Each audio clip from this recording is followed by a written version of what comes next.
We'll start off, Dalton, with what was billed as the biggest game of the year. That was number 2 Ohio State against number 3 Oregon, and number 3 Oregon pulled out the 1-point victory, 32-31, in an amazing game that we watched last night on NBC. Shout out Noah Eagle, a guy I went to school with calling that game. He was living it during that one, but amazing game. Let's go over the highest graded players, starting off with the Oregon Ducks, who were the winning team this one. Derek Harmon, 86th grade. He's been outstanding. Dillon Gabriel actually was the highest grade player at 87.6. We'll talk about in just a second.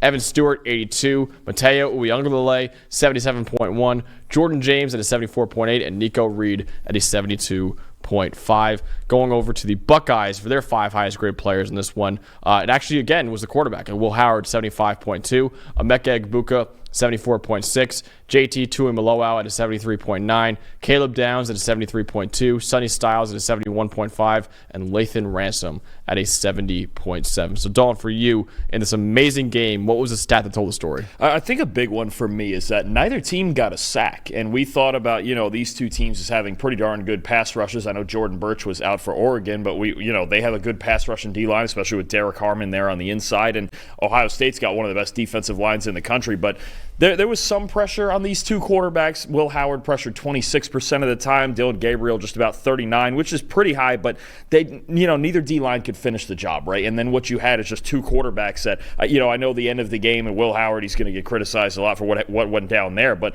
both these quarterbacks had spectacular games, and it showed with just in the offensive execution.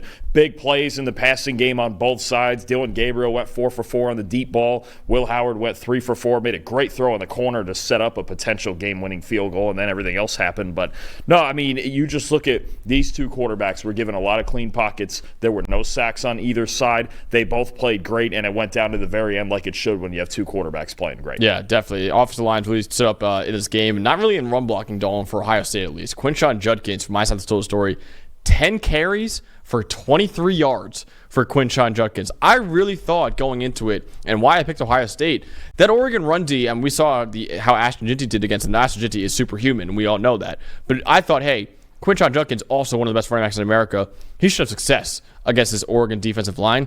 He averaged 2.3 yards per carry in this one. And outside of a 50-yard run for TreVeyon Henderson, he had 8 carries for 40 yards or something like that too. So a little bit better for TreVeyon, but Judkins especially, though, was a non-factor. Like I said, 2.3 yards per carry, no broken tackles. This is a guy who over the last 2 years led the nation in broken tackles combined over the last 2 years. No broken tackles in this one.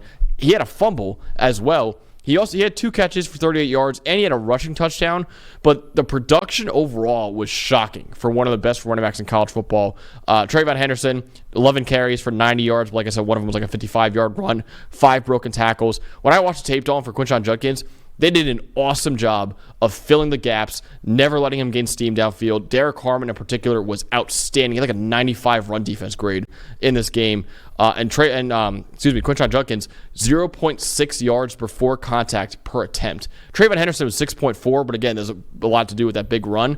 I was shocked by Quinshon Judkins, man. One of the best tackle breakers in America. No broken tackles. Oregon's run D was outstanding in this game. Yeah, it felt like they just couldn't get the momentum going right on the ground. You mentioned outside of the 153-yard run by Henderson. Aside from that carry, they had 31 carries for 100 yards. That's just not going to get it done. That's not what we're used to from Ohio State. And that's a step up from where Oregon's run defense had been playing for the most part, especially up front. And you mentioned the yards before contact. Ohio State's offensive line was not elite in this game, and you might have lost Josh Simmons for a while at left tackle. So it's really it's a thing that we're not used to seeing. Will Howard did step up in the passing game for them, and again, up until the last play, and situational football was something that eventually decided the game. But the fact that Ohio State could not get their run game going the way that we thought they would, it caused them some problems. It did, because they still don't want to just drop back and get in that sort of shootout with Oregon. If they were to do it again, if they were to play this game again, they would prefer it not to be that way. They'd want to get the run game going. They'd want to run for 250, 300 yards. Just didn't happen. They never got the momentum going. You mentioned 0.6 yards before contact. Look, Oregon's front seven stepped up. I thought especially Uiagalelei was awesome down there. Especially with Jordan Birch out, him and Harmon were just fantastic. It felt like Uiagalelei was everywhere on the field, in the trenches. And Oregon came out. They were the more physical team. And even running the ball on their side, Jordan James was really good. I believe he had 115 yards. That's a big help. If you can slow down the Ohio State run game, you got a shot. So, Don, what for you on the Oregon side was the most impressive part of this game? Look, Evan Stewart picked a really good day to have the best game of his career. He sure did. 7 catches for 148 yards, a touchdown, 83.9 receiving grade. Pretty much all of that is the yards and the receiving grade, career highs. And the big thing, again, I mentioned Dillon Gabriel went 4 for 4 on deep balls, which is one of the things I was looking at in their first 5 games that not consistent execution on the deep ball, right? And we got it in this game. Stewart had 2 of those catches, especially the early big touchdown, two deep catches for 97 yards in the touchdown. Again, just pick the best time to have the best game of his career, because if they get this version of Evan Stewart, if this is what he can be, or something like this week in and week out, be a vertical threat and be a guy who looks like the number 1 receiver he was recruited to be, then you talk about, okay, Oregon can win a national championship. Because that's what's been missing to me is 2 things: finishing drives and completing the deep ball, finding those explosive plays, even if you're not forcing it. But look, for Dillon Gabriel, 4 for 4 on throws of 20+ air yards, that's huge. I don't think he'd completed 4 deep passes in a game yet this season. That was missing. The home run ability was missing. They got to it early. That allowed the run game to stay in with 2 safeties deep, and Ohio State playing back and having to respect the deep ball, because Oregon, there were times this year they got caught up playing in this bubble, this 15-yard bubble, and its constant checkdowns and quick reads. Now, if they get home runs, especially against a defense like Ohio State, and they feel good about getting it consistently, they get even more dangerous. Absolutely, yeah. Evan Stewart was outstanding, but I'm going to go with this quarterback in this one, because I really think this kind of performance from Dillon Gabriel has him reemerging in Heisman conversations right now. I believe he's actually second in odds to win the Heisman Trophy after this game, because he was awesome. 85.7 passing grade, 3 big-time throws, no turnover-worthy plays, 23 for 34 for 341 yards and 2 touchdowns on 10+ yard throws. Dawn, he had a 93.5 passing grade. I mean, he was throwing 45-yard handoffs in that second quarter. One of them to Tez Johnson for a touchdown. I think one of them was to Evan Stewart as well, against one of the best defenses in college football as well. I mean, he was tearing them up. He was surgical. This is why we were so high on Oregon going into the year, because we thought, hey, yeah, they lost Bo Nix, who's a first-round pick, but Dillon Gabriel is a perfect fit in this offense, and he was almost perfect in this game, honestly. He was the biggest reason that Oregon won this one, and he was outstanding. And like I said, this is why I picked him to win the Heisman Trophy before the year, and I feel a lot better about my preseason Heisman pick after this game. No, absolutely, you should. I mean, he was fantastic, and these are the games that you need him to be fantastic. And now they have a pretty clear road to the Big Ten title game. You know? And we figured for the winner of this game that would be the case, but their toughest game left is probably at Michigan in a few weeks. Oregon's sitting pretty good right now, and they could very well stay in that top 3, or maybe even higher than that. Maybe eventually number 1 by the time we get to conference championship weekend. By the time we get to next weekend, maybe. If Georgia beats Texas, Oregon could be number 1 in the country. Absolutely. Yeah, absolutely. Also, before we move on to the next game, I want to get this off my chest now, and I want to see what your thoughts on this. Will Howard did not lose that game.